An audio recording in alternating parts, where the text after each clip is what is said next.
Today we're going to talk about Madame Bovary by Gustave Flaubert. As usual, I have lots of visual scenes prepared for you, so stay tuned for that and subscribe. Now, before we dive into how dangerous it can be to lose yourself in infatuation, let's first learn a bit about the author. Gustave Flaubert was a French writer who lived and created in the 19th century. He is best known for being a realist, creating works that capture the raw human experience, stripped of romantic idealization and illusion. And let me tell you that Madame Bovary is an excellent example of that, as Flaubert managed to perfectly balance the imperfect and boring world Emma, the main character, lives in, with her rich fantasies of a world too perfect to exist, showing us that the Romantics were in many ways blind to the dual reality they lived in. And it's really no wonder that Flaubert had the skill to do all of that, as the man was a bit of a perfectionist. It's said that his style did not flow naturally from him,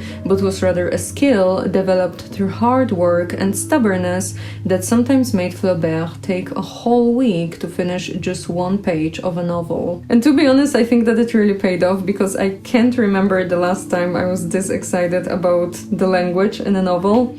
So be prepared for a lot of quotes, definitely more than usual. But I have to warn you though that if you're not really into very detailed descriptions, then you're probably not going to like it. But if you like the details, then you're going to have fun. Now, when it comes to Flaubert's personal life, he was never too excited about marrying or having children, but instead he took great pleasure in lots of casual sexual activities. On top of that, he was known as a bit of a misanthrope, especially when it came to the bourgeois, the class too rich to be part of the peasantry, but too superficial and shallow to belong to the aristocracy. And you can clearly see Flaubert's aversion towards the bourgeois in his first novel called Madame Bovary. So now we finally begin the story, but before we meet Madame Bovary, we're actually given some background on Charles Bovary. And I kind of like that Flaubert has decided to introduce the novel like this, because Charles is also a great example of how infatuation can blind you. And so we find ourselves in a classroom, and we see here some students, a teacher, and then a headmaster coming in with a new student. The headmaster then introduces the new student to the teacher, and we get a pretty detailed description that reads: "The new fellow, standing in the corner behind the door so that he could hardly be seen, was a country lad of about 15 and taller than any of us. His hair was cut square on his forehead like a village chorister's. He looked reliable, but very ill at ease.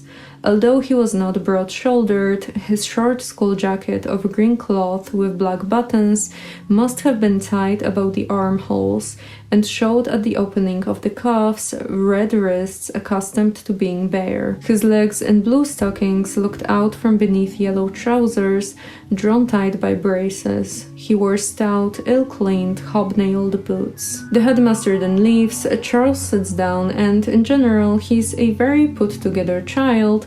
He listens attentively to the whole lesson, but we quickly see that he has a hard time fitting in. He doesn't participate in the customs of the classmates, and then when the teacher tells him to say his name, he gets all shy and awkward, and then he stutters while shouting his name, which of course makes everyone laugh at him. And the laughing doesn't really stop, as from this point on the students keep mocking him and throwing balls made of paper at him. But Charles remains proper, wiping his face from the ink that the paper left on his face, and basically just trying to be a good student. And now, after this introduction in the classroom, we learn a bit about his parents, and you can quickly see that they did not have a happy marriage. His mother fell in love with the good looks of his father, and his father fell in love with her small fortune. And his father quickly developed a fine style with a collection of rings on his fingers, loud colors of his clothes, and a very comfortable lifestyle, all thanks to his wife's money. She, on the other hand, was very lively and affectionate in the beginning, but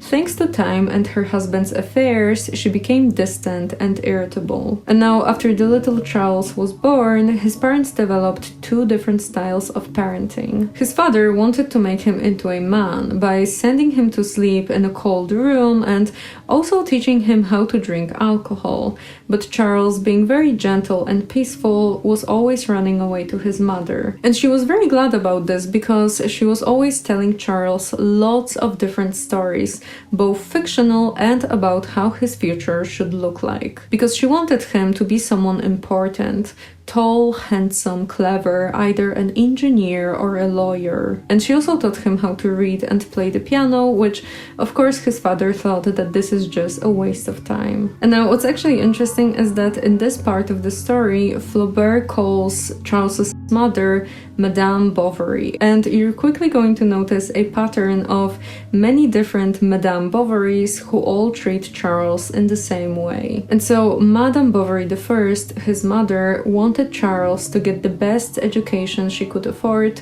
but she could not afford much, and so at first the kid was just receiving some short lessons from the priest. But then he was eventually sent to school, and then later his mother made him study medicine. And she basically did everything. She got him a nice room, she made all the necessary arrangements, then she told him exactly what he has to do, and she left him. And at first he was doing pretty good, but then he met some new friends, they started to go to the bars, and that eventually made him fail his exams. But Madame Bovary, of course, excused his behavior, she blamed the teachers for everything, and then she encouraged him to study hard again. He did, and to her delight, he later passed every exam he took. And then we get a short description that shows us how cunning Madame Bovary I can be. It reads, "Where should he go to practice?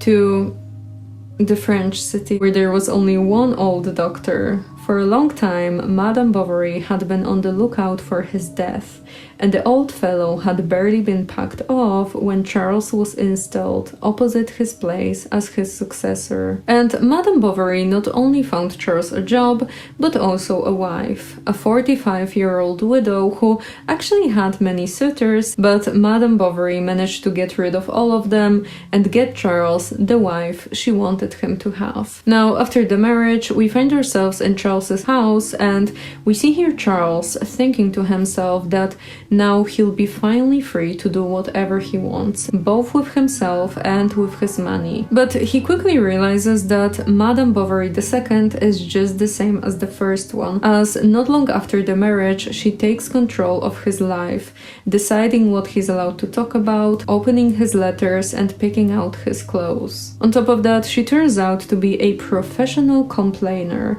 being miserable both in company and alone, and always ready to point out that Charles is constantly neglecting her. Following the introduction to the character of Charles, we now begin the proper action, and we find ourselves on a farm. Here we see Charles as he was called to heal a broken leg of a local farmer, a widower of 2 years who has no one else to help around the house except for his young daughter named Emma. And she's of course the one who welcomes Charles into the house and then leads him into her father's room. There, Charles meets the 50-year-old farmer who's lying in bed and sweating greatly, and also drinking a bit of brandy from time to time to keep up his spirits. Charles examines the farmer, and the injury turns out to be rather simple, without any trace of complications. And so the doctor then comforts the farmer, and he gets some sheets to use as bandages, while Emma starts doing some pads. And while she's doing so, Charles notices how pretty her nails are,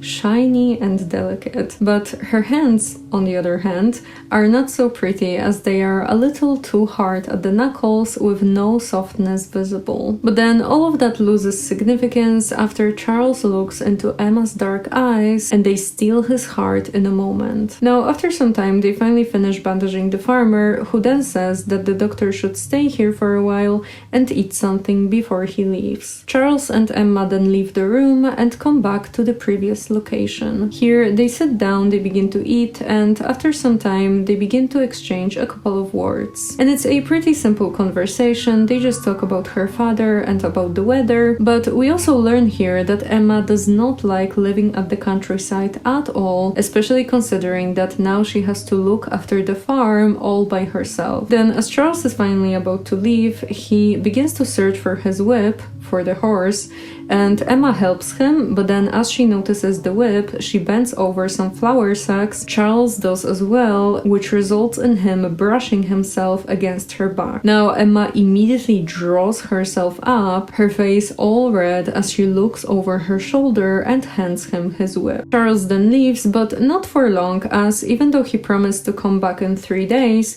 he comes back the very next day, and then he keeps coming back at least twice a week. Then eventually Emma's father comes back to health and he praises Charles, calling him the best doctor he's ever met. But then as we find ourselves back in Bovary's house, we see here Eloise, Charles's wife, and she's in a pretty bad mood here. And that's because she recently learned that the farmer her husband has been treating has a young daughter, and so she began to look for some information about her. And she learned that Emma was brought up at the Ursuline convent, where she received a good education, which included dancing, drawing, geography, the art of embroidery, and playing the piano. Now, you can imagine that Madame Bovary II is not extremely excited about this discovery, as she quickly connects the dots and she figures that this young woman has to be the reason for Charles being so radiant recently. So as Eloise sits here filled with hatred for Emma, suddenly we see Charles coming back home. And Eloise has been actually giving Charles some subtle allusions to this whole situation, but this time she finally had enough, and so she just shouts at him, saying that he's coming back to the farm just because of this young lady who knows how to talk, embroider, and be witty. And then she begins to basically point out every single imperfection about Emma, saying that her grandfather was just a shepherd, and she also has a cousin who almost had a court case, and so Emma shouldn't be showing herself at church on Sundays wearing a silk gown like some sort of a countess. After this emotional outburst, Eloise begins to sob and she kisses Charles, and then she makes him swear with his hand on the prayer book that he won't go back to the farm. And he obeys, but deep in his heart he feels that this ban on seeing Emma in some sort of way gives him a permission to love her. And so Charles now begins to live a pretty miserable life, as both his wife and his mother just constantly bash him for not being perfect in their eyes. But then in a couple of months the circumstances actually change, as it turns out that Madame Bovary II has actually lied about her fortune, which upon the investigation done by Charles's parents turns out to be non-existent. To this, Charles's father gets extremely angry and he accuses Madame Bovary I of harming their son by finding him such a wife. Then scenes and arguments follow, which leaves Eloise in tears, and Charles actually tries to defend her, which makes his parents even more mad, and then eventually they find themselves back in their house. But it's now too late for things to go back to normal, as a week after the events, Eloise begins to feel sick, and then one day she just shouts, "Oh God," then she sighs and dies. The funeral doesn't really take too long, and so soon we see Charles coming back to the empty house. He leans against the table and he stays like this until the evening, remembering all of his recent years with deep sorrow. And then he spends some time getting himself back together, and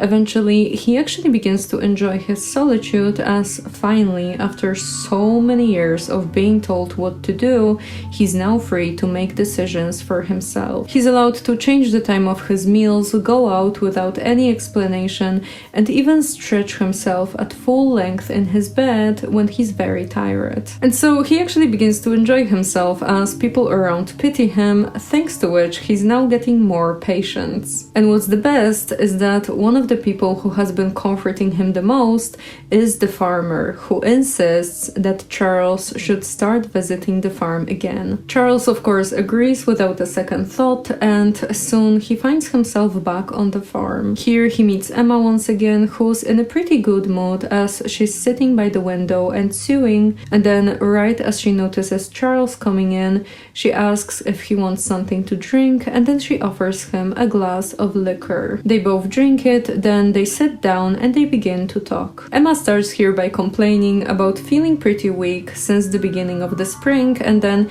she changes the topic to a more personal one as she begins to talk about her time at the convent. And then as they continue to talk, we begin to see more of Emma's temperament as she complains that she would love to live in the city even if it was only for the winter, which, as you might expect, is a pretty common theme for Emma to want whatever she doesn't currently have. Eventually, Charles leaves the farm, and for the rest of the day, he's only able to think about Emma as he recalls her every word and he tries to piece together how her entire life looked like before they met. And then he begins to wonder who Emma is going to marry, and just the thought of that keeps him awake at night, which then results in Charles making a decision that he's going to ask for Emma to marry him as soon as he gets the courage to do so. And now we move for a moment back to the farm, and we see here Emma's father, and we learn what he thinks about this whole situation. Because at this point, Charles hasn't been clear about his intentions, but the farmer realized that the blush that he gets whenever he's close to Emma is a rather suspicious one. And the farmer doesn't really mind marrying his daughter off, as she's not really that useful around the house anyway, which he of course excuses, thinking that she's just too clever for farming. And so the farmer thinks about giving Emma to Charles, and he figures that Charles is not really the ideal son-in-law, but he's not the worst, as it's said that he was well brought up, he's economical and pretty knowledgeable. And so after some thinking, the farmer decides that if Charles asks for Emma, then he will give her to him. And yeah, not long after that, we see Charles coming back to the farm, and he's very, very nervous this time. He begins to stutter, repeating the farmer's name, to which the farmer is just like, I agree, but we have to ask Emma what's her opinion, even though we both know her answer. And so the farmer then tells Charles to go back home, while he's going to go to Emma and ask what she thinks about this proposition, and if she says yes, then he will open the windows to let Charles know that she agreed, and the doctor probably shouldn't come back to the farm today, just to stop people from talking and to let Emma cool down emotionally. Charles then leaves, and he waits nearby to see if the windows open, and yeah, they do indeed open, which makes the doctor very happy. And so the next day he comes back to the farm, where he's welcomed by the farmer and Emma, who blushes immediately after seeing him. Emma's father then embraces Charles, and they begin to talk, deciding that they will wait a year before the marriage, as Charles should first be out of mourning, just to be decent about this whole situation. And so they wait for the appropriate amount of time to pass, while keeping themselves busy with preparations. And now it's said that Emma wants a midnight wedding with torches, but her father doesn't really understand such an idea, and so the wedding ends up being just a normal, typical big party with many guests, among which there's Charles's mother, who ends up being very offended that she was not consulted on how the wedding should look like. Hello? He just woke up. He was sleeping so hard because there's been like a storm, and he's been just sleeping. You were sleeping? Yeah. Oh yes, you were sleeping. Oh.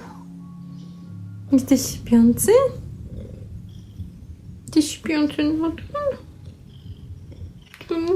You know what? If Mephistopheles was a cat, he would actually kind of look like this, I think. Yeah.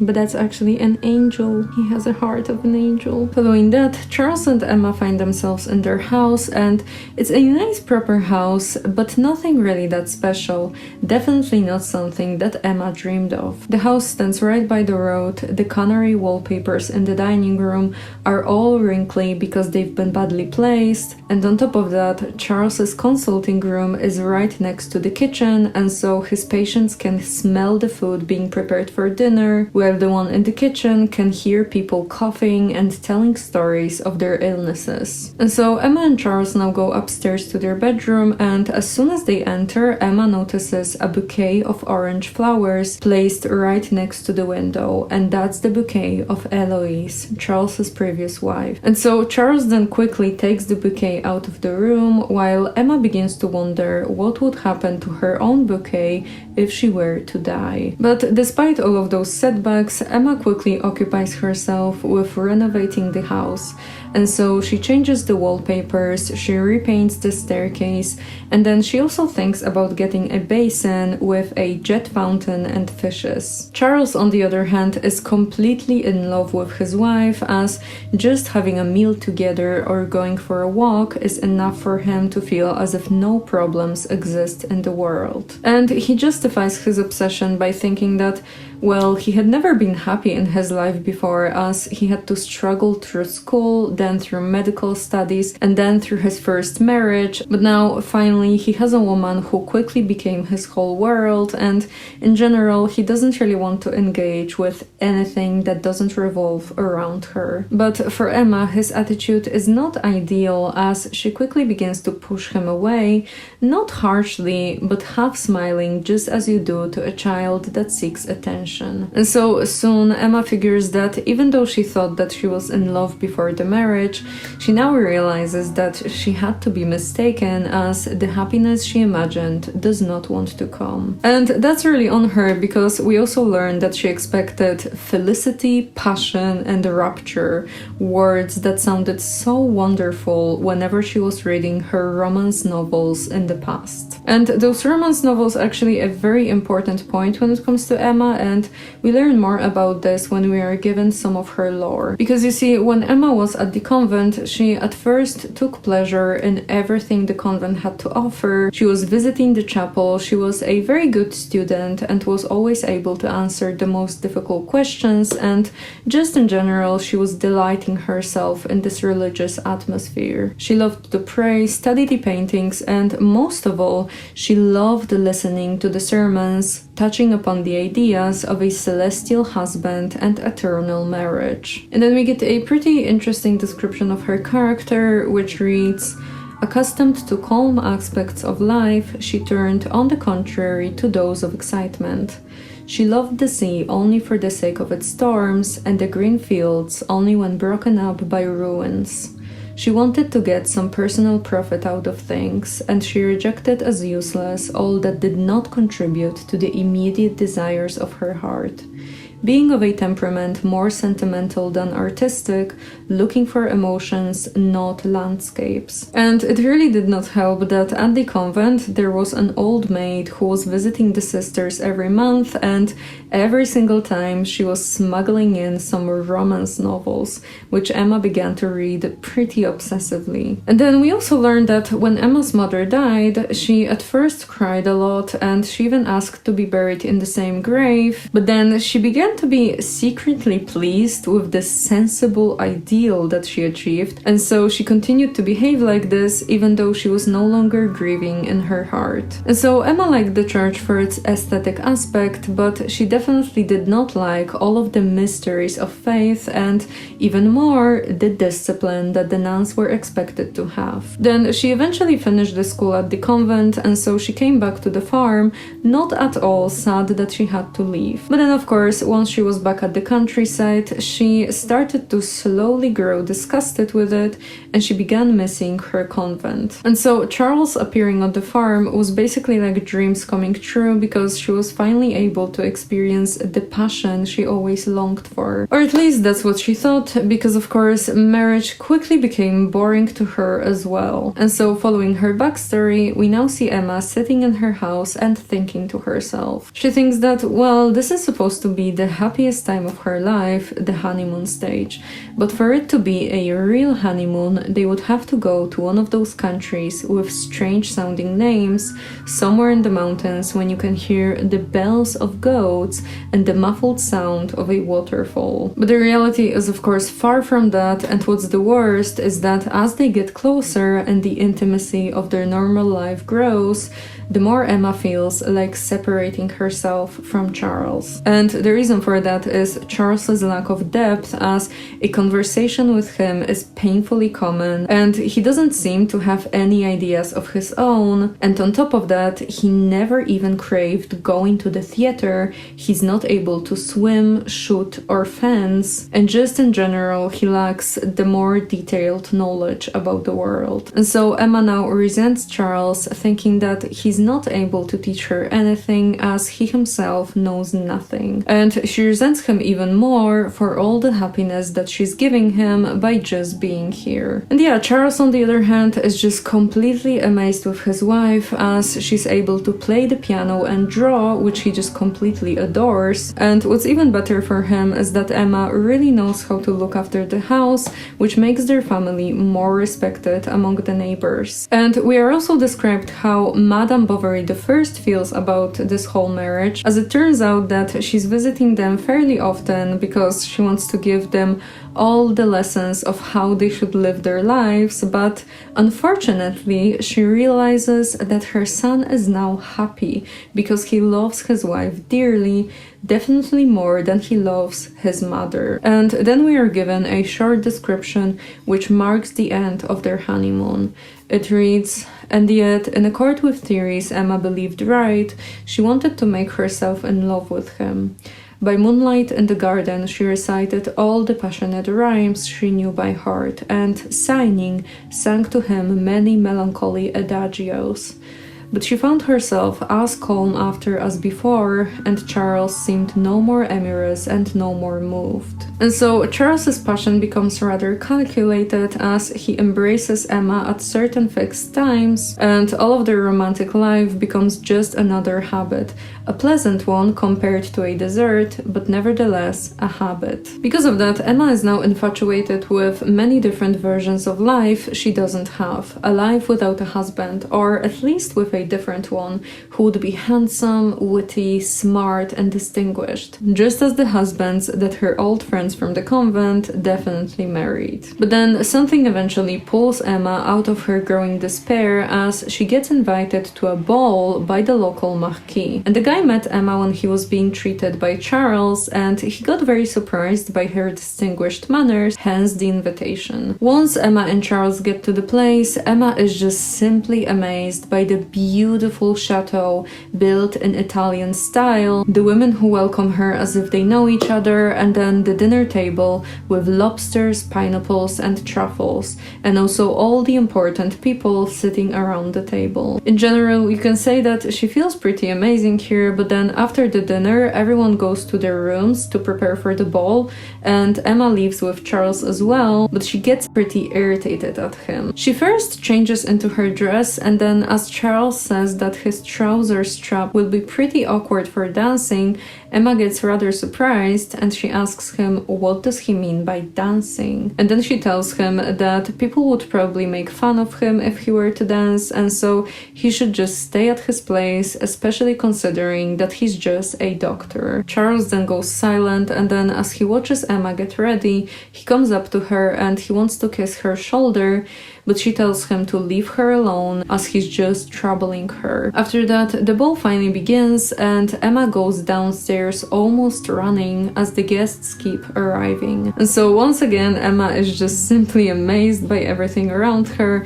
as she loses herself in dancing and staring at all the different people, noticing every little detail of their appearance. Then for the next couple of hours, Emma just keeps dancing with all the different partners, while Charles spends the next 5 hours just standing next to the card table and watching other men play, basically not really understanding anything that's going on. Then Emma and Charles spend the night at the chateau, and after the breakfast, they finally come back to their house. And right after they enter, Emma gets into a pretty bad mood because it turns out that their servant, Nastasy, did not manage to prepare the dinner yet, which makes Emma lose her temper. She yells at the poor servant, telling her to leave the room and saying that she gives her a warning for good, which basically means that she fires her. Then, as you might imagine, for the next couple of days, Emma just basically grieves the ball that she attended, and she's only able to think about the memories from that time while also fixating on a green cigar case that someone dropped when they were leaving. And then she loses herself even more as she begins to dream of Paris, but like pretty obsessively,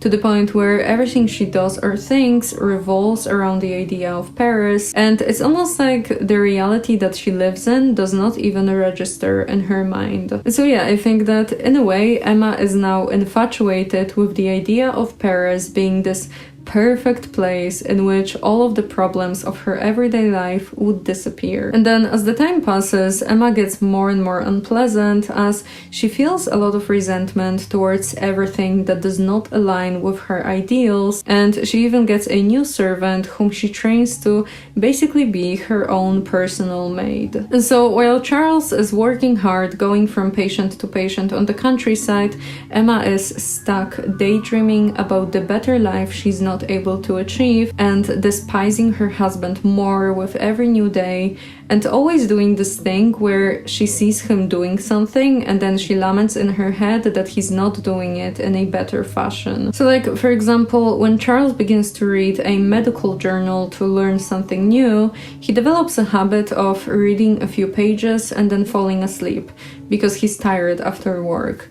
But that just makes Emma imagine how much better it would be if he were one of those passionate students who read their books through the whole night. And soon everything about Charles irritates Emma, and deep in her heart she begins to dream about something changing, but it doesn't, which fills her with deep sorrow and boredom. And that then leads to her not caring about herself anymore and falling into deep despair, which makes her lash out at everyone who happens to be near. And Charles notices this change and he actually begins to worry about Emma, and so he takes her to a proper doctor who examines her and says that her state has to do with her nerves, and so because of that she just needs a change of air. Now Charles is not really happy about this as he's been recently getting some recognition among the people in town, but he figures that, well, if it means that Emma's health will recover, then so be it. They need to move. And now as they're preparing to move, Emma finds her bouquet from the wedding and she tosses it into the fire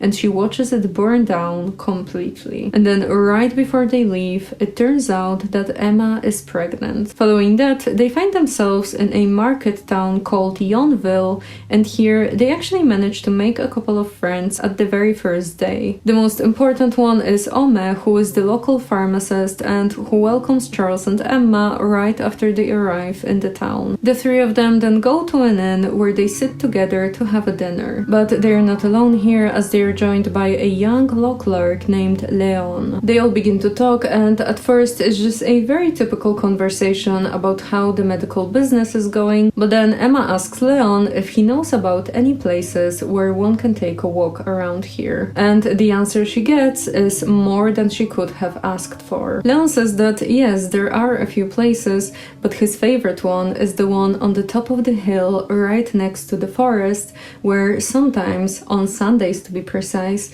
he goes there and stays for a while with his book, watching the sunset and admiring it greatly. And so they both lose themselves in a conversation about the poetry of the lakes and also about music, because at one point Emma asks Leon whether he plays on the piano and he says that no, he doesn't, but then immediately Ome is like, oh, don't listen to him, he's too humble to admit it, but he's actually very good at music. And then we also get this short fragment where Charles says, Although my wife has been advised to take exercise, she prefers always sitting in her room reading. Like me, replied Leon, and indeed, what is better than to sit by one's fireside in the evening with a book, while the wind beats against the window and the lamp is burning? What indeed, she said, fixing her large black eyes wide open upon him. One thinks of nothing, he continued. The hours slip by. Motionless, we traverse countries we fancy we see. And your thought, blending with the fiction, playing with the details, follows the outline of the adventures. It mingles with the characters, and it seems as if it were yourself palpitating beneath their costumes. And so they talk like this for the rest of the night, but then eventually Charles and Emma have to leave, and soon they find themselves in their new house. And this one is actually a bit better than the previous one, with visibly new walls, nice wooden stairs, and a pleasant view from the window overlooking a meadow. Thanks to this, and also the fact that Leon is in town, Emma is finally at peace, thinking that from this point on everything will be good. And so she spends the rest of her day deep in her thoughts, replaying the conversation she had with Leon, and it turns out that she's actually not alone in this, as Leon is doing exactly the same. And we actually get such a nice description of him. I have to read it to you, so you can fall for Leon, just as Emma. And me, I guess. The dinner of the evening before had been a considerable event for him. He had never till then talked for 2 hours consecutively to a lady. How then had he been able to explain, and in such language, the number of things that he could not have said so well before? He was usually shy and maintained that reserve which partakes at once of modesty and dissimulation. At Yonville, he was considered well-bred. He listened to the arguments of the older people and did not seem hot about politics, a remarkable thing for a young man. Then he had some accomplishments. He painted in watercolors, could read the key of G, and readily talked literature after dinner when he did not play cards.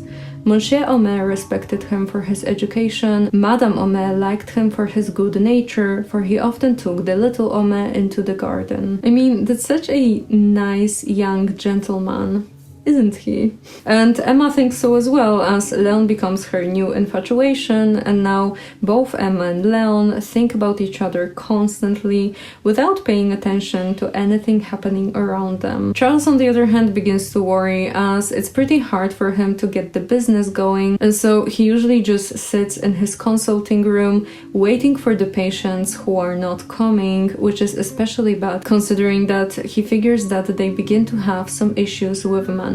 But the sight of his pregnant wife is enough for him to feel better, and so whenever he's not at work, he's usually just admiring Emma, embracing her, and waiting for the childbirth, as he believes that having a child together will make them more connected than before. But when it comes to Emma's feelings about the child, she's mostly thinking about its gender, as she really wants a boy, and her reasoning for that is actually pretty sad, as it reads, "She hoped for a son, he would be strong and dark, she would call him George, and this idea of having a male child was like an expected revenge for all her impotence in the past. A man at least is free, he may travel over passions and over countries, overcome obstacles, taste of the most faraway pleasures. But a woman is always hampered. At once inert and flexible, she has against her the weakness of the flesh and legal dependence. Her will, like the veil of her bonnet, held by a string, flutters in every wind. There is always some desire that draws her, some conventionality that restrains." And so Emma, of course, gives birth to a girl, and she's not really happy about this. She names her Berthe, and she gives her away to a nurse for the first couple of weeks, and then one day she actually decides to visit her, but since she's still feeling pretty weak, she takes Leon with her. And that, of course, is a bit of a scandal as people around the town begin to say that Emma is having an affair. Now, after Emma and Leon visit Berthe, they find themselves by the river where they walk slowly with Emma holding onto his arm. They talk about theater and some other trivial things, but their eyes and their souls communicate to each other much more, things that their lips cannot find the power to admit. And so they walk like this for a while until eventually they reach Emma's house. They then say goodbye to each other and Leon goes back to his place. And you know, Leon is actually so incredibly similar to Emma because once he's left alone, he begins to lament that this town is so boring and the only person worthy of any attention is of course Emma, who's pretty much unattainable to him, especially considering that Charles is not extremely excited about Leon visiting his house. But soon the emotional affair develops as Charles and Emma begin to visit Homais every Sunday just to spend some time together and play cards. And of course, every single time, Leon comes here as well. And then one time, as they're done playing cards, Charles and Homais begin to play dominoes while Emma sits at another table with Leon and asks him to read some poetry to her. He does, and he gives a dying fall to his voice in every passage about love, and then once Charles and Homais fall asleep next to a fireplace, Leon and Emma lower their voices even more, making their conversation sweet and private. And so the bond between Emma and Leon develops as they begin to exchange various gifts and they often openly admire each other. But things are not so easy for them as even though they both sense each other's feelings and people around are more than sure that they are lovers, Leon actually has a big problem, which is described as he tortured himself to find out how he could make his declaration to her, and always halting between the fear of displeasing her and the shame of being such a coward. He wept with discouragement and desire. Then he took energetic resolutions, wrote letters that he tore up, put it off 2 times that he again deferred. Which is like, just say it. Or maybe not, because like she's married, so it's not the ideal situation, I guess. But again, like, what's the worst thing that can happen, really? Or something. I don't know. I guess it's easier to say when you're like talking about a man not wanting to say something when you're a woman. So Emma, on the other hand, begins to compare her husband to Leon, and she quickly realizes how much she despises Charles and also how much Leon is attracted to her, which makes her both happy and sad as their situation is of course not ideal. And so following this realization, we find ourselves in Bovary's house where we see Emma just basically going about her day when suddenly she hears Leon's steps on the stairs. And she actually gets pretty nervous, and so she grabs a piece of cloth just to make it seem that she's busy sewing. Leon then comes in, and yeah, this time the conversation between them is pretty awkward as they're both nervous and slightly embarrassed. And on top of that, Leon begins to worry that he has displeased Emma in some sort of way. And Emma, on the other hand, builds distance between herself and Leon as she suddenly compliments her husband, which stings Leon a bit, but he doesn't say anything, and so soon after that he leaves. And now at this point, Emma's behavior changes completely as she's suddenly very interested in the housework, she starts going to church, and she tries to be a proper mother to her daughter. This change of course hurts Leon a bit as Emma now seems completely unreachable to him, but he's not the only one who's hurting as everyone soon notices that Emma grows thinner with her cheeks more pale than ever before, which just amplifies the sad yet calm presence she now has. But on the inside, she's eaten up with desires and rage as at this point she's madly in love with Leon, but the more she recognizes her love, the more she crushes it down, that it might not be evident, that she might make it less. She would have liked Leon to guess it, and she imagined chances, catastrophes that should facilitate this. Eventually, Emma falls into deep despair and she blames Charles for everything, but she of course realizes that he's a very good husband to her, and so because of that, she wishes that he would be bad, just so that her hatred it would be justifiable. Oh, and then also as Emma is in her house, suddenly a guy named Leroux comes in and he's like, do you want a loan maybe? And she's like, no, not really. And so he leaves, but he's going to be important later, so remember him. Eventually, Emma's emotional state gets so bad that she seeks help in the church, but she doesn't find it, and that leads to a pretty tragic situation. Because as she finds herself back in her house, she throws herself onto an armchair and she wonders, how is everything so calm while she's going through such an emotional turmoil? And as she sits and wonders, suddenly Berthe, her daughter, enters the room and comes up to her as she's trying to catch her apron strings. But Emma tells Berthe to leave her alone. She doesn't, and so Emma repeats herself with such anger on her face that frightens Berthe and makes her cry. To this, Emma pushes Berthe with her elbow. The girl falls between the furniture and cuts her cheek, which begins to bleed. Emma of course runs up to her and she yells for the servant to come here as quickly as possible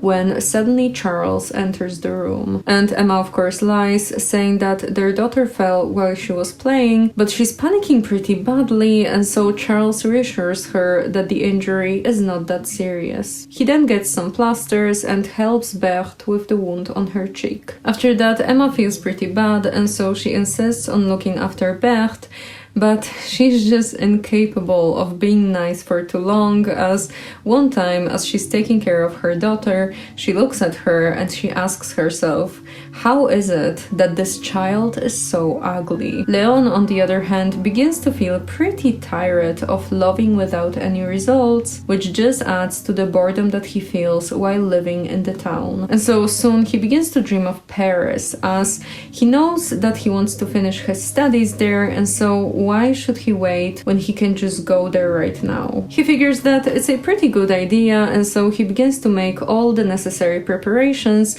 while also developing a great fantasy about having this life of an artist in Paris. And he's going to start learning how to play guitar and everything like that. And not long after that, Leon is ready to leave, but first he wants to say goodbye to both Emma and Charles, and so he makes his way into their house. He finds Emma here, who tells him that Charles is not home, and so for a moment they just stand here looking at one another, their thoughts lost in the same agony. They then make a rather awkward small talk, and after that they say goodbye to each other, and then Leon leaves for good. The next day we see Emma in her house, and she's looking extremely miserable here. She is overwhelmed with a gloomy melancholy, a numb despair that only intensifies whenever she imagines Leon standing in front of her. She keeps remembering every single moment that she shared with Leon, and she regrets deeply not acting on her feelings for him, as now her only hope for joy is gone. And so she gets pretty detached from reality, as she's only able to think about Leon and all the what-ifs that she can come up with. But eventually even that passes, as Emma now lives a pretty solitary life, surrounding herself with books about history and philosophy. But of course, that also eventually bores her. But Emma's state just keeps getting worse, which begins to worry Charles, and so after some time, he decides to contact his mother. They both figure that they have to forbid Emma from reading, as even though she never finishes any books, she starts reading a lot, and those are all novels that work against religion, which is something that Charles's mother is not very fond of. And so they do, but her state does not improve until something else happens that suddenly changes everything. It happens pretty unexpectedly, as one time Emma is just sitting in her room and staring through the window when suddenly she notices a properly dressed man coming into their house. The man's name is Rodolphe, and he's a rich bachelor who has recently bought a nearby chateau with 2 farms, which definitely makes him a very interesting person. But he's actually not, because he is pretty awful. And so we learn that Rodolphe came here to have his servant examined, and so they wait here for a while, and then eventually Charles comes in with his assistant Justin. And I am not even going to try to pronounce it in French because I actually don't want to torture myself today. The examination begins, and right after it starts, Justin faints at the sight of the blood, and so Charles shouts for Emma to come and help. She does, and she immediately takes the assistant to the side and helps him out. And while she's doing so, Rodolphe looks at her with great interest, admiring her beauty and wondering what kind of a person she is. And then after the examination is done, Rodolphe leaves with the servant, but he's not able to keep Emma out of his mind, even though the way he thinks about her is not the best. He then makes his way into a meadow, the same one Emma sees from her window, and here he wonders how in the world Charles has managed to get together with her since she's so pretty. And then after that he thinks to himself, I think he is very stupid. She is tired of him, no doubt. He has dirty nails and hasn't shaved for 3 days. While he is trotting after his patients, she sits there botching socks.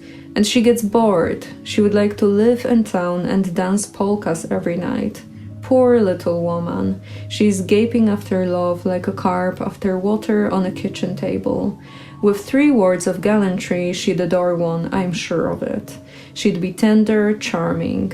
Yes, but how to get rid of her afterwards? And so Rodolphe now plans how to seduce Emma, and it's really not that hard for him since she's definitely not his first woman, and so he knows exactly how to play the game. Then at the end of his mischievous plans, he imagines Emma once again, but this time without her clothes on, and this image makes him sure that he will have her, no matter what it takes. Following that, we are informed that the famous agricultural show has finally begun, and everyone in town gathers for it. And we of course see Emma here walking next to Rodolphe and holding his arm.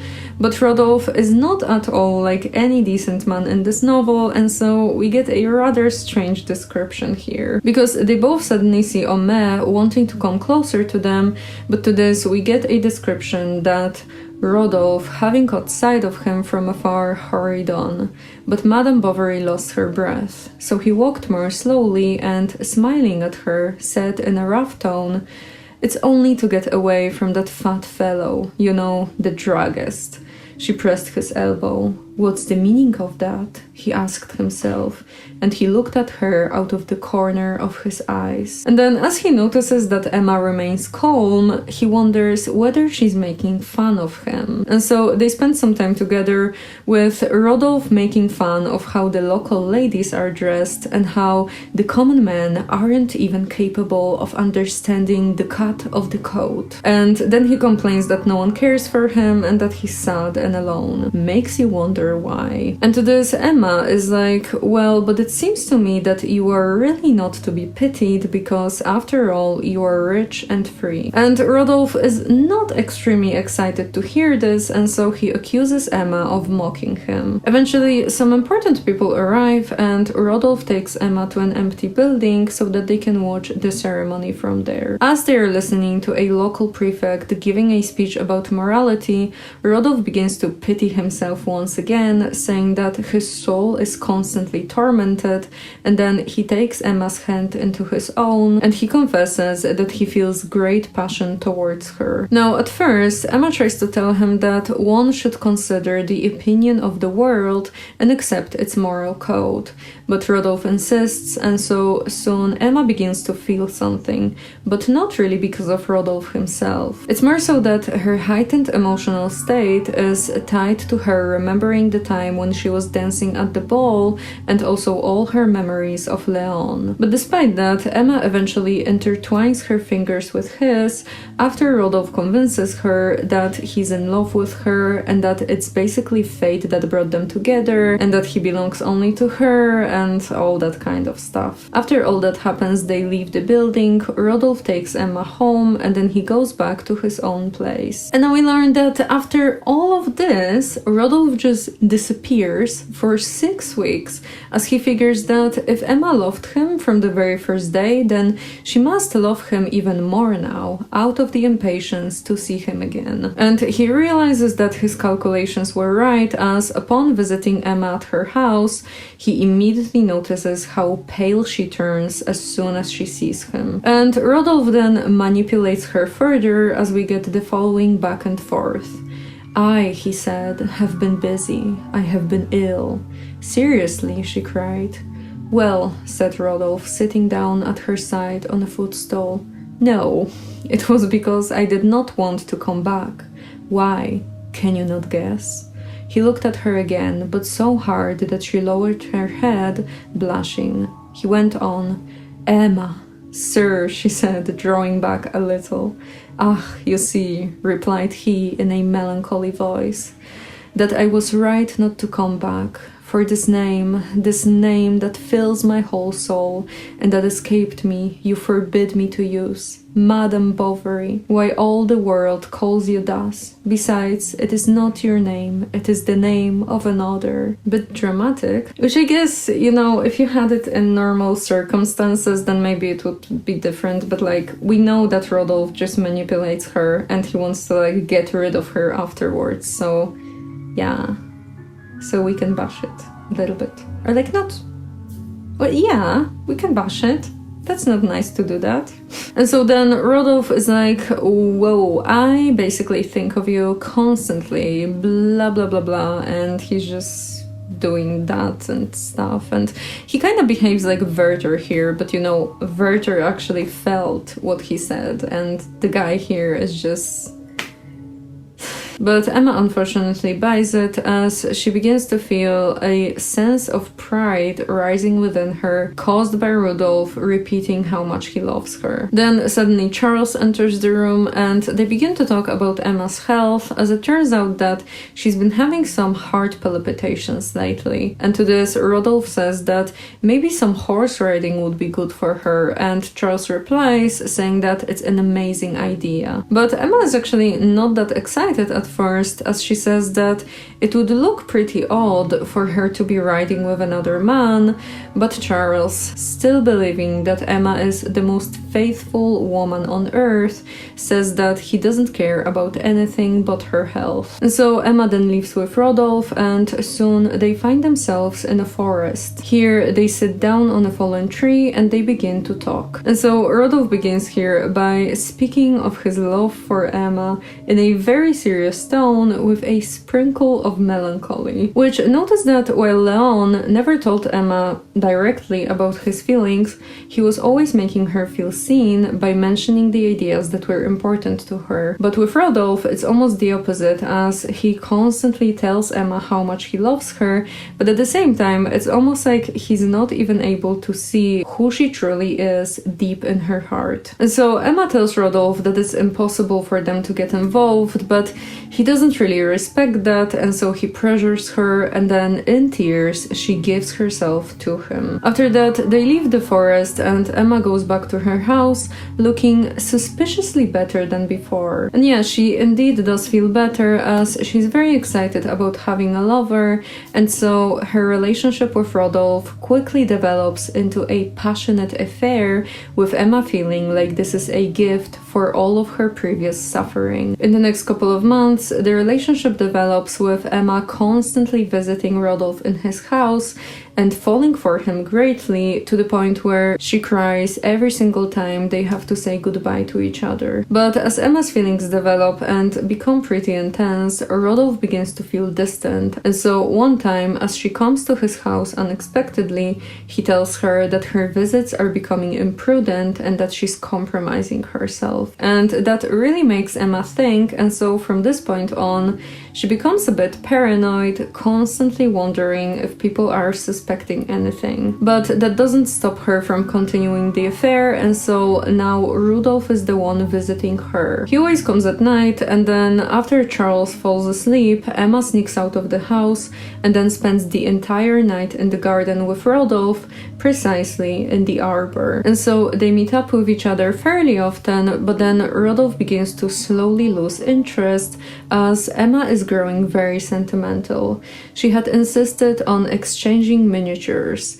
They had cut off handfuls of hair, and now she was asking for a ring, a real wedding ring in sign of an eternal union. She often spoke of him, of the evening chimes, of the voices of nature. Then she talked to him of her mother, hers, and of his mother, his. Rodolphe had lost his 20 years ago. Emma nonetheless consulted him with caressing words as one would have done a lost child.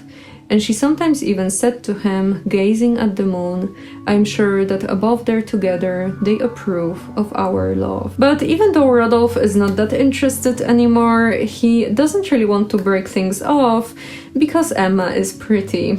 And so, sure of her love for him, he decides to just change his attitude and become simply indifferent, not showing any sign of gentleness or passion that he had in the beginning. To this, Emma of course feels humiliated, but she's not able to stop the affair as she almost feels like she's under a spell that actually makes her fear Rodolphe instead of having any sort of affection towards him. Now, following all of that, we now find Emma sitting in her house and reading a letter from her father. In it, he describes what he's been up to recently, and then he writes how sad he feels that he was not able to see Berthe yet, but despite that, he has planted a plum tree for her in the garden, and he won't allow anyone to touch it. And after reading the letter, Emma feels a bit sad as she's suddenly flooded with all the memories of the past when she was still living at the farm. And it all kind of makes her snap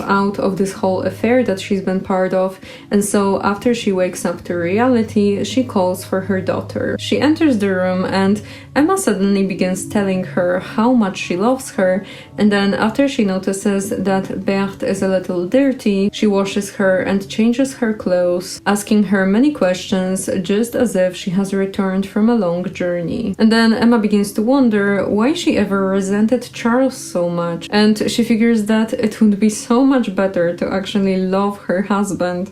And so because of that, she now feels a deep desire to sacrifice herself in order to make things work in her marriage. Now, for a while, Rodolphe tries to manipulate Emma as he notices that she's becoming a bit distant, and so in order to make her obsessed again, he doesn't show up for the next 3 rendezvous, but to his surprise, it doesn't work at all as Emma remains as cold as before. And so Emma decides that she's going to somehow force herself into loving Charles, and she actually has a great opportunity for that, as it turns out that people have been recently talking about a new method for curing clubfoot. And so Emma figures that if she pressures Charles into trying this procedure, then she will help his career develop, and maybe it will even make him into a local star. Now, long story short, Emma convinces Charles. He does the procedure, even though he probably wouldn't decide on it if it was purely up to him. The procedure succeeds, Emma is incredibly happy,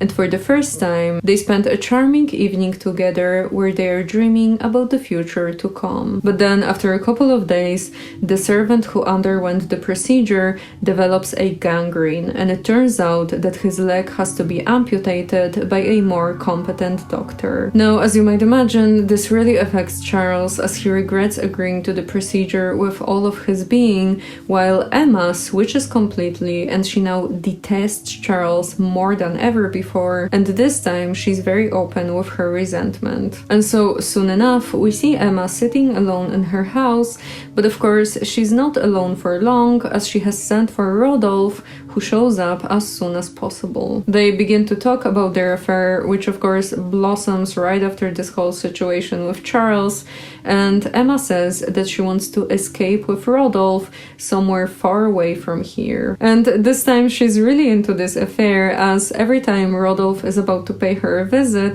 she prepares both her house and herself with such care that Flaubert describes as a courtesan expecting a prince. And not only that, but Lheureux, the guy I told you to remember about, the merchant who wanted to lend Emma some money, begins to persuade her into buying some expensive gifts for Rodolphe, which of course leads her to having some major issues with money. But she doesn't really care about the financial struggles much, as she gives Rodolphe a riding whip, a fancy seal, and a cigar case, very similar to the one she found way back at the ball in the previous city. But Rodolphe is not especially excited about those gifts, as he feels rather humiliated by them and he even refuses some. And on top of that, he grows irritated with Emma and her strange ideas, like thinking of each other at midnight, or her telling him that he's her king and her idol. And so soon Emma's manners change, as she's now bolder and she doesn't care at all about what people might say, which especially irritates Charles's mother, who comes to their house for a visit for a couple of days. The two Madame Bovarys of course fight. Charles makes Emma apologize to his mother, she does, but because of that, her desire to escape with Rodolphe only intensifies. And so the lovers then begin to plan their escape. They decide that Emma will take Berthe with her and they will leave the town separately and then meet in the city where they will begin their new life. And now we find ourselves in Rodolphe's house, and we see here Rodolphe thinking to himself that, well, he shouldn't really exile himself, burden himself with a child that's not his, and also worry about all the necessary expenses. And so he sits down at his desk and he begins to write a letter. In it, he pulls the famous move, saying that he loves her so much that he just has to end this whole affair, because if they escape together, then she will only end up suffering, as even though Rodolphe will always have a profound devotion for her, at the same time their passion will eventually end and they will be left with only weariness caused by everyday life. Which, I don't know, isn't that kind of like the goal? I think. I don't know, maybe depends if you think more about marriage or like lovers type of a deal. It's probably important that you actually marry, or I don't know, I don't know anything about marriage. I've never been married, but I still have something to say about this, because I think that it's so much better when you actually like marry your best friend and not your lover, because when you marry your lover, then like, yeah, of course, if the passion is not there anymore, then it's going to be pretty awkward if you don't develop anything, because of course you can develop something, but like if you don't, then yeah, you're kind of left with weariness and just like nothing really. But if you marry your best friend, then you have a best friend. Even if you don't feel the passion and like sparkles and everything, you still have your best friend in your house helping you with like, I don't know, maybe if you want to have children or something, then you're like, you know, raising a child together with your best friend. That's such a nice deal in life, I think. Yeah, a lover is a lover, but like a best friend, that's nice. But yeah, the kind of love presented in the novel is of course different, and so Rodolphe ends his letter by writing that he has decided to leave this town before Emma even reads the letter, and he doesn't even know where he will go, so Emma shouldn't really bother searching for him. He then calls for his servant and gives him a basket full of apricots with the letter at the bottom, and he tells him to go to Madame Bovary and give her the basket. The servant then leaves and we move to the Bovarys' house. Here we see Emma, who gets immediately anxious upon seeing the servant come in, and so she just quickly pays him and then runs with the basket to the attic. There she searches through the apricots and eventually she finds the letter, and after she reads it, she falls into such an intense emotional turmoil that for a moment she considers throwing herself out of the window. But she doesn't. She's instead called by Charles for the dinner, so she joins him, and then her emotional state gets so bad that she eventually faints. Now, following all of that, Emma falls into a deep despair, the same one she's already been through, both after the ball and after Leon left the town. But this time it's even worse than before, as she just lies in her bed with her eyes closed, her lips apart and hands open, motionless and pale, with only 2 streams of tears flowing from her eyes. And now Charles is pretty worried, as he doesn't know what caused a state like this, and so he tries to figure it out by inviting several doctors, but unfortunately no one is able to help Emma. And not only that, but Charles once again shows that he's just too good for this world, as he does not leave Emma's side for 43 days, which makes him give up all of his patience and his sleep, as he just constantly checks on his wife's health. And yeah, Emma eventually comes back to health, which makes Charles cry from happiness, and he then helps her basically every step of the way to get her health back,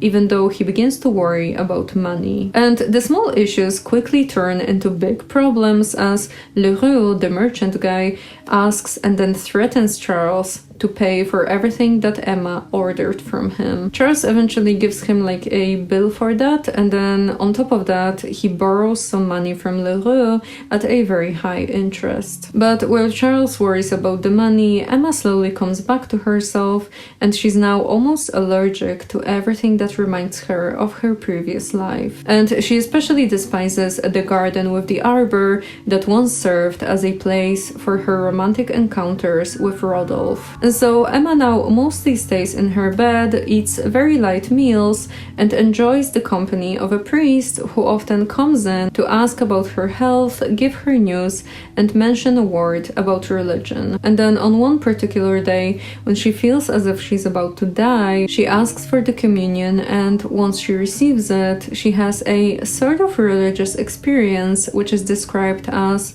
Emma felt some power passing over her that freed her from her pains, from all perception, from all feeling. Her body relieved, no longer thought. Another life was beginning. It seemed to her that her being, mounting toward God, would be annihilated in that love like a burning incense that melts into vapor. After this experience, it said that her soul, tortured by pride, has finally found rest in Christian humility, and Emma gets really into it, as she now behaves as if she wants to be a saint. So she of course reads a lot of books, and she experiences a state which is described as the finest Catholic melancholy, but her faith is actually not as stable as you might think, because it said that she prays to the Lord as to her former lover, and she only does that because she wants faith to come to her, but it doesn't really, because Emma expects to feel some delights from heaven and she doesn't feel them, so she figures that she does not have faith. And soon she begins to feel pride from being so devoted, and she begins to compare herself to the great ladies of the past whom glory she dreams of. So she continued with this kind of like new infatuation, I would say, which is Christianity, and then we get a description of what she's been up to. It reads, "Then she gave herself up to excessive charity. She sewed clothes for the poor, she sent wood to women in childbed. And Charles one day, on coming home, found 3 good-for-nothings in the kitchen, seated at the table eating soup. She had her little girl, whom during her illness her husband had sent back to the nurse, brought home. She wanted to teach her to read. Even when Berthe cried, she was not vexed.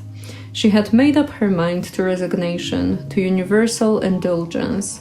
Her language about everything was full of ideal expressions.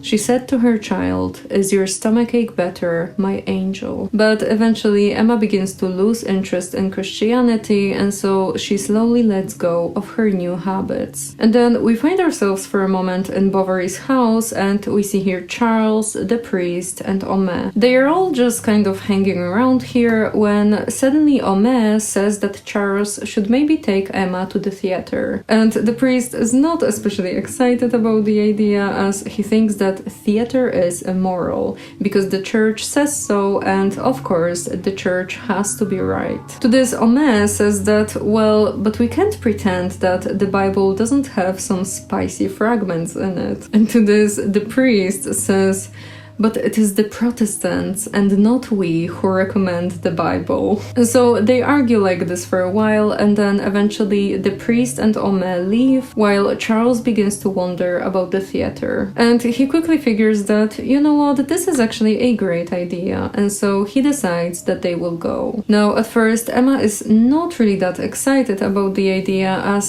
they don't have that much money, but Charles insists as he really believes that going to the theater will make her feel better, and so eventually she agrees. Following that, we find ourselves at the theater, and what you need to know is that the theater is actually in a bigger city far away from Yonville, and that's going to be important later. So Charles and Emma are in the building, and of course Emma feels fantastic as she's just simply amazed by all the splendor around her, and then once the play starts, she suddenly remembers all the novels she read when she was younger, and also all the romances she got herself into. But as she's trying to focus on the play, Charles keeps interrupting by asking lots of questions about the plot as he doesn't seem to understand anything, which of course makes Emma irritated. And then at intermission, Emma feels a bit weaker, and so Charles immediately runs to the refreshment room to get some water for her as he fears that Emma would faint, but then after he comes back,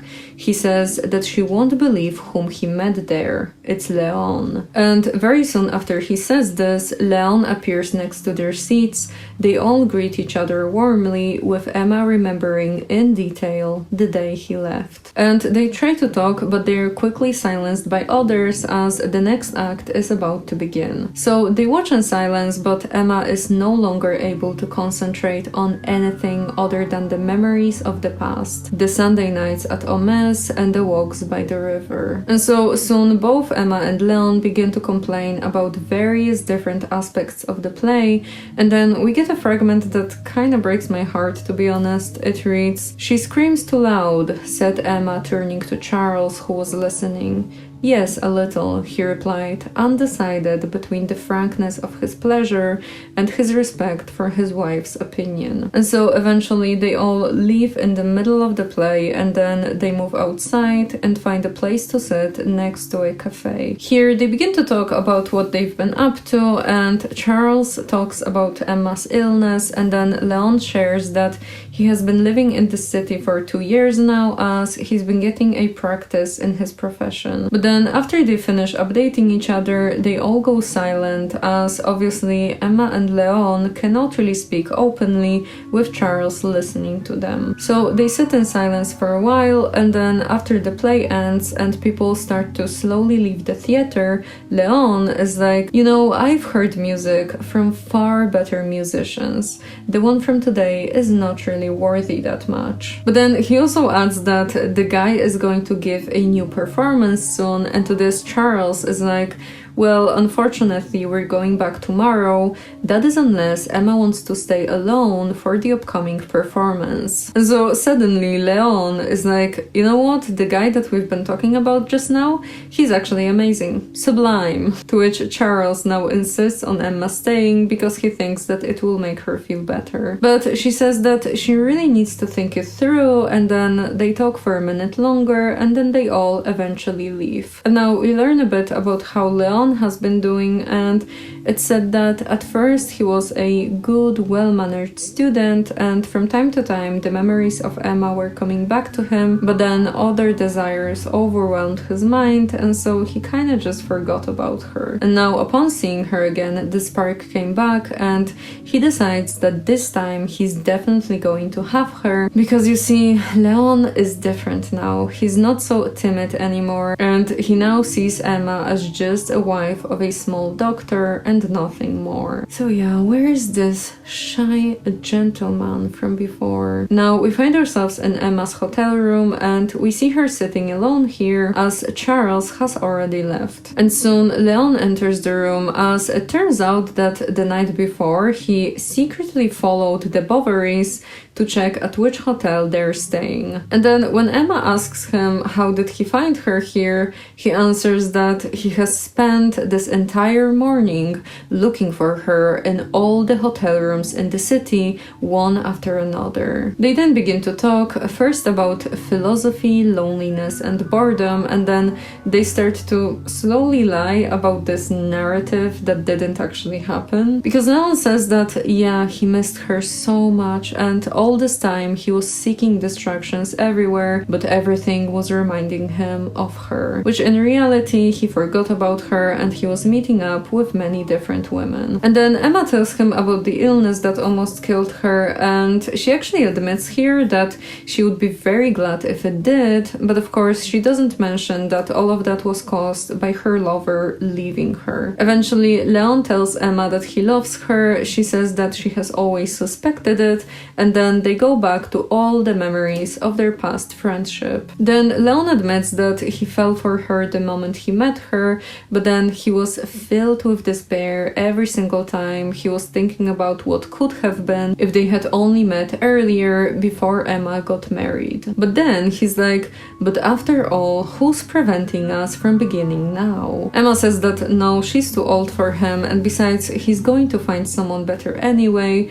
But then Leon insists, and as he does so, Emma looks at him and she thinks to herself that she has never seen a man so beautiful, and she's very tempted to kiss him, but then she quickly looks at the clock and she says that it got very late. Leon understands the hint, while Emma begins to lament that she has even forgotten about the theater, even though that was the only reason for which Charles has left her here. And then right as Leon is about to leave, he says that he just has to see Emma again because he has something very important to tell her. Emma of course agrees, but she says that they should rather meet at the cathedral next time. He happily says that yeah, no problem, they can meet there, and then he begins to place some long kisses on Emma's neck, and she doesn't oppose at all, as she rather giggles and calls him mad. And then Leon looks at her looking for consent in her eyes, but instead he's met with such a cold stare that he immediately stops. He then gets up, reaches the doors, and then tells Emma that they should see each other tomorrow, and then after that he leaves. Now after this encounter, Emma actually begins to have some doubts, and so she sits down and she writes a long letter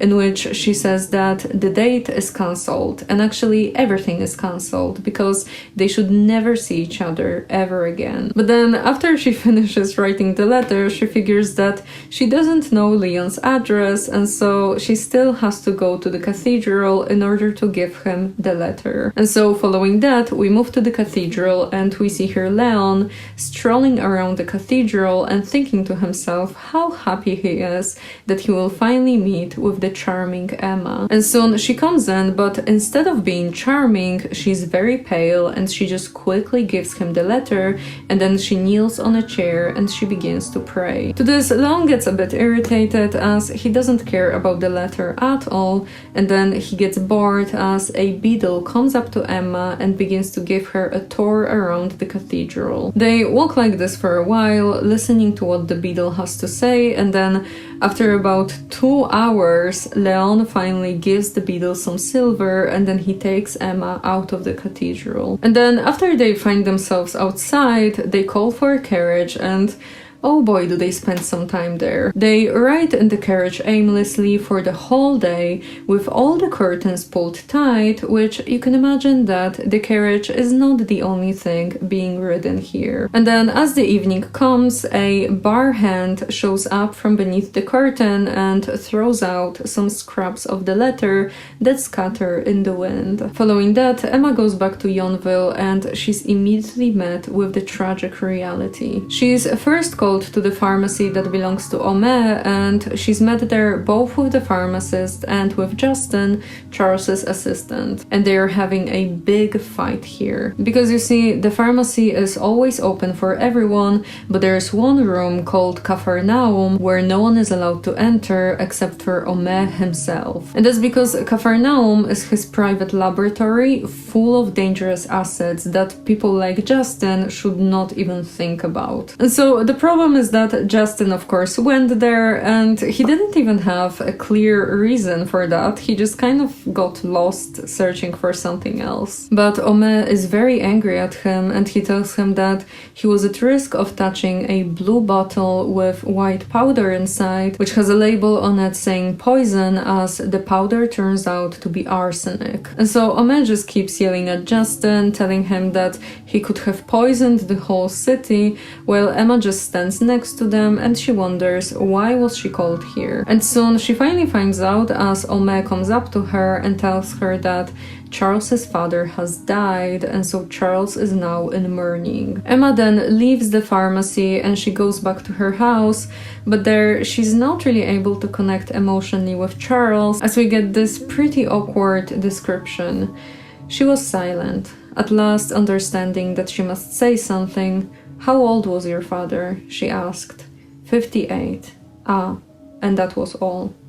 A quarter of an hour after, he added, "My poor mother, what will become of her now?" She made a gesture that signified she did not know. And so they sit at the table for quite some time, but then Emma eventually gets bored, and that makes her lose all the pity that she had for Charles in the beginning. So she looks at him and thinks how weak of a human he is, and then she begins to wonder what to do to get rid of him so that she can do something more exciting. And soon she's actually kind of freed from this atmosphere as Charles's mother pays them a visit, thanks to which Emma is able to just disappear under the excuse of doing some chores around the house. And so while Charles and his mother grieve the death of Charles's father, Emma tries her best not to pay any attention to this whole situation, as it only stains her internal passion ignited by the memories of her previous day with Leon. And now what you need to know is that thanks to his father's death, Charles got a pretty nice inheritance, and there's one person who's very interested in it, and it's of course Leroux. He appears one day in Emma's house and he begins to strongly hint that he knows about her affairs, which was not really that difficult to discover as half of the town knows already, and obviously Emma was buying gifts for her lovers from Leroux. And then the merchant convinces Emma that considering Charles's state, it would be best to obtain power of attorney over Charles's estate so that Emma would be able to manage the finances directly with the merchant. And Emma of course agrees. So she then speaks to Charles about this, and she's so sure of herself that he agrees to everything, and then she even convinces him that it will be best to have Leon write the necessary papers. Charles agrees to this, and he sends Emma to Leon, where she stays for 3 days. And those 3 days are described as a true honeymoon between Emma and Leon, as they basically spend those days just making love without a break, and it's described that at this point Leon actually begins to feel the same overwhelming passion for Emma as she does for him. Now after this, Emma begins to basically spiral down both romantically and financially. She begins to buy Leon some fancy gifts from Leroux, which only increases her debt, and then she also convinces Charles to let her take some piano lessons in the same city where Leon lives, which is of course just an excuse to see him at least once a week. And Emma now drowns in passion, seeing herself as the main character of a romantic novel whenever she's with Leon, and then getting pretty anxious whenever she's at home, which only increases after one time Charles almost discovers her affair. And that's because one time he met Emma's piano teacher, and it turned out that he didn't even knew her name. But after Charles tells her about about this, Emma quickly forges some receipts from the lessons, and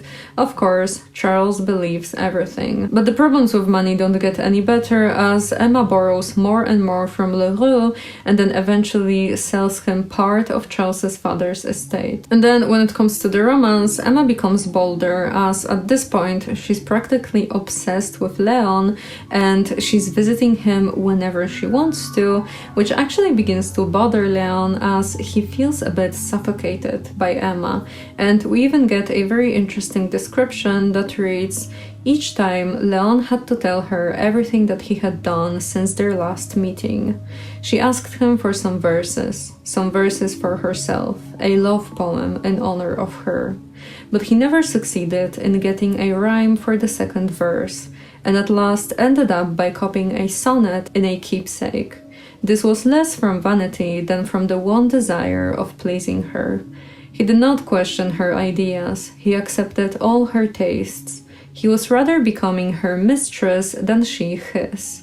She had tender words and kisses that thrilled his soul." And that feeling of being suffocated gets even worse, as one time Leon is visited by Homais, which forces Emma to wait, and because of that she basically falls into rage and she accuses Leon of not liking her enough, and then she convinces herself that Leon is just simply not the man she thought he was. And to all of this, Leon begins to feel resentment towards Emma. Then one time a debt collector appears at Emma's house, which forces her to borrow even more money from Leroux, and for the first time she actually begins to panic. And so she tries her best to raise enough money to pay off the debt, and she even sells some furniture from their house. And while the finances are falling apart, the affair is now rotten, as both Emma and Leon become bored of each other and of this whole situation. And then the pleasure-seeking Emma is suddenly brought back to reality,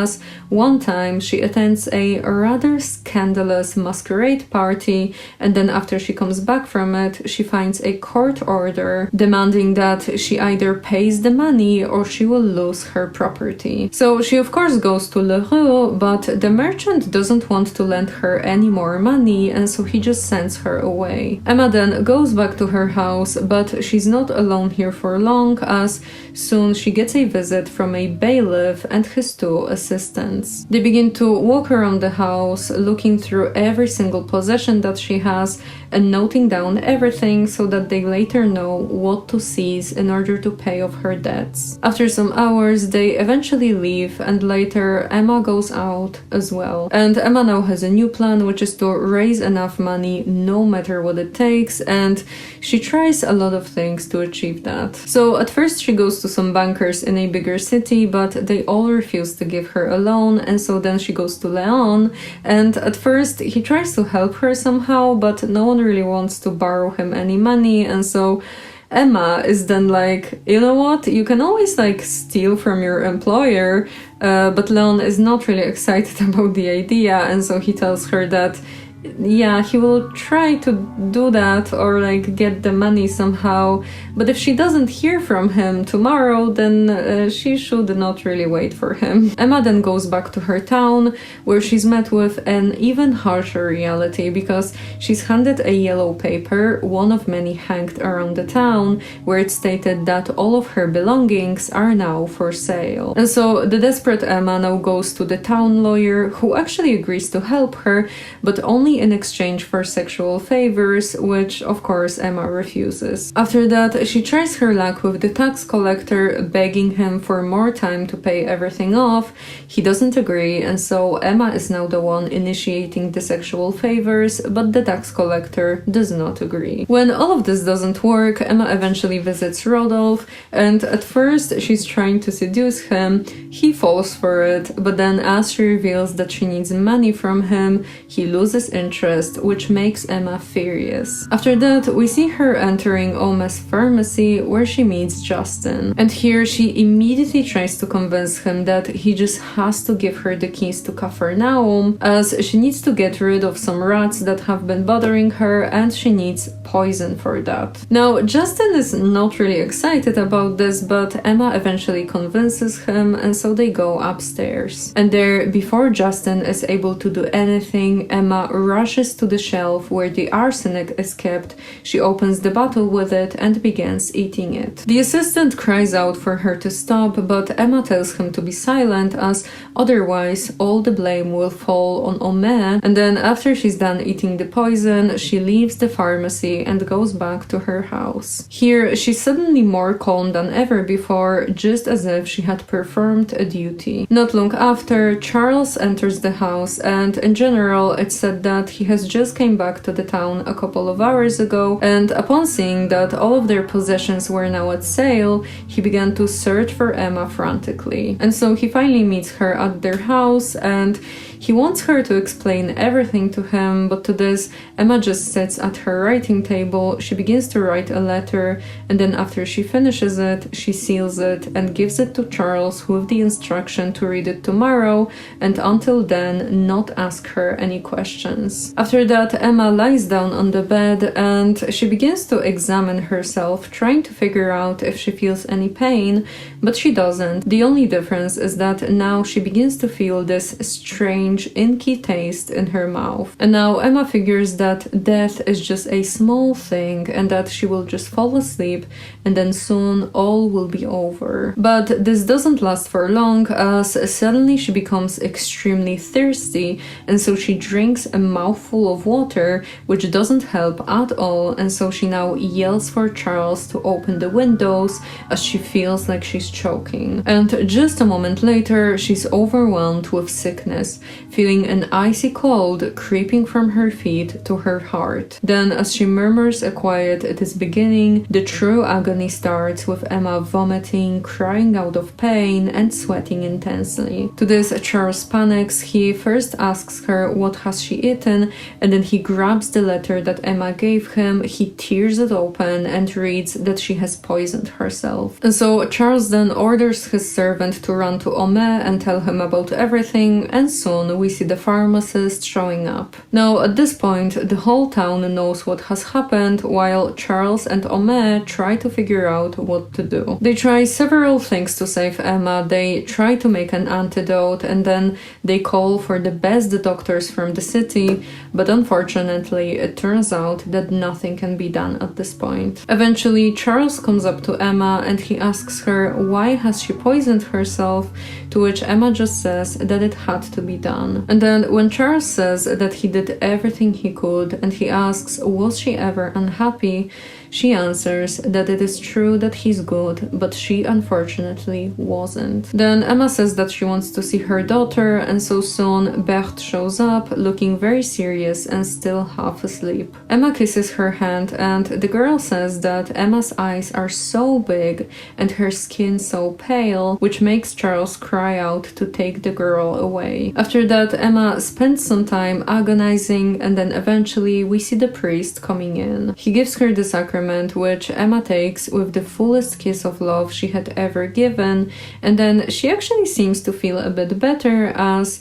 her skin is not so pale anymore and her expression is full of serenity. And then Emma falls upon the mattress, and then she finally dies. After Emma is no longer alive, Charles rushes to her and cries out with a loud farewell, to which Homais drags him out of the room. Following that, we learn that Charles quickly becomes extremely miserable, as he of course never lost the opinion that his wife was the most innocent person in the world, and so he begins to plan for her a big funeral. He asks for Emma to be buried in her wedding dress and also for her to have 3 coffins. Then, as Emma's body is still in the house, Charles begins to really lose himself, as we even get a description that reads, "He stood opposite her, the better to see her, and he lost himself in a contemplation so deep that it was no longer painful. He recalled stories of catalepsy, the marvels of magnetism,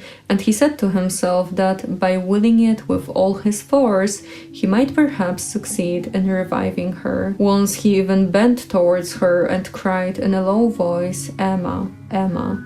His strong breathing made the flames of the candles tremble against the wall. He then keeps visiting Emma a bunch of times, and every single time he's recalling all the joys he once felt with her, but then one time, as he lifts up her veil, he cries out as he notices a black liquid pouring out of the corner of her mouth. After that, we find ourselves at the funeral, and we learn that almost everyone from the town attends it, including Emma's father, who's also pretty lost after finding out about his daughter's death, and so he embraces Charles and they both cry without control. The only person who doesn't attend the funeral is of course Justin, who's filled with guilt because of this whole situation, and so he later just visits Emma's grave at night. Following that, we learn that Charles is not really left to mourn in peace, as even though Emma is now dead, her debts are alive and well, and soon Charles finds out about them and also about the fact that he is now the one who has to pay them off. And he tries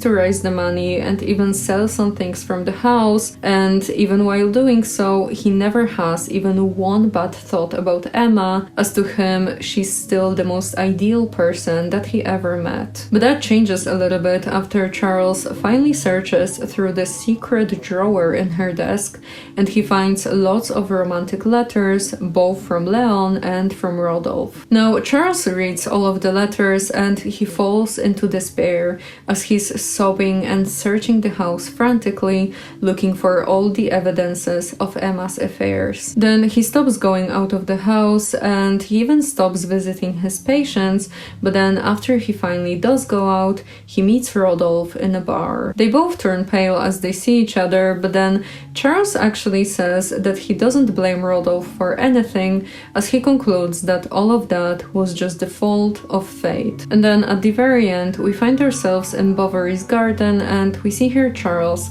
sitting in an arbor with no life left in him. He sits here for quite some time, and then eventually Berthe shows up to call him for the dinner, but she finds him with his head thrown back against the wall, his eyes closed, mouth open, and his hand holding long strands of black hair. Now, Charles is not responsive here, so Berthe comes up to him and she pushes him gently because she thinks that he's just joking, but that makes Charles fall to the ground as he's already dead. After that, we learn what has happened to Berthe, and she really did not have a good life. She was taken by her grandmother, who died a year later, and then she was sent to her aunt, who took care of her, but was unfortunately poor, which made her send the young Madame Bovary to work at a cotton factory to earn a living. And with this information, we end the story. So, that was the whole story of Madame Bovary. And now, when it comes to the infatuation depicted in the novel,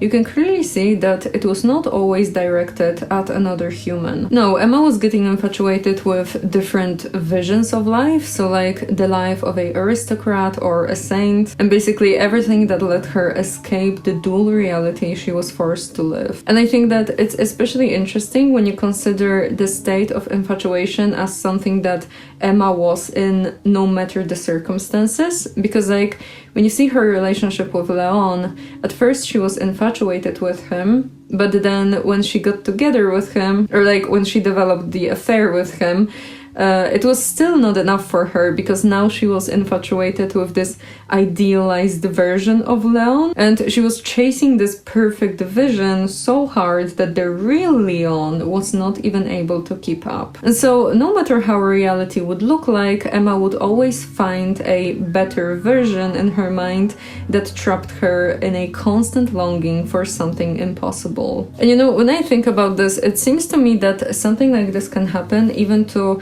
the different stages of a relationship you're in, when you get kind of like infatuated with the next stage of a relationship. So like, for example, when you are in the courting stage, you might be fantasizing about getting into the relationship, but then you get into the relationship and now you're thinking about being engaged, and then you get engaged and now you're thinking about marriage, and Yeah, so it's kind of like this state of just like never being satisfied with your current stage of the relationship and just always craving the next stage. And of course, it doesn't always happen, and you can even have like, you know, you can experience that in just some particular different stages. It doesn't have to concern every single stage, but I think that especially the courting stage can be highly neglected, like the stage before you get into the relationship. You know, I do realize that I'm talking more about the traditional versions of the relationships, you know, with the stages as well, like courting, relationship, engagement, marriage, blah blah blah blah. And I'm talking about it like this because I just prefer those types of relationships, and so I just kind of, I don't know, I don't really buy the modern views on relationships. But that's mostly because it just seems strange to me. Like, I don't really understand the modern relationships, I think. Not saying that those are bad, because maybe there's something wrong here. Possible. Basically what I mean is that I don't know the psychology behind that. Maybe modern relationships are better than the traditional ones. I have no idea. I just prefer the traditional relationships. So yeah, but going back to the topic, I think that you lose yourself to this kind of infatuation that's presented in the novel when you crave what you don't have more than you appreciate what you do have. Which is not ideal, of course, because then you can really get very dissatisfied with the world to the point where no matter where you find yourself, you're always going to be unhappy because you're always going to imagine a better reality. And so that's really it for today, because I don't have anything else to say. So thank you so much for watching, especially that you're watching till the end. You can subscribe to the channel, that's going to be very, very nice of you. And bye bye!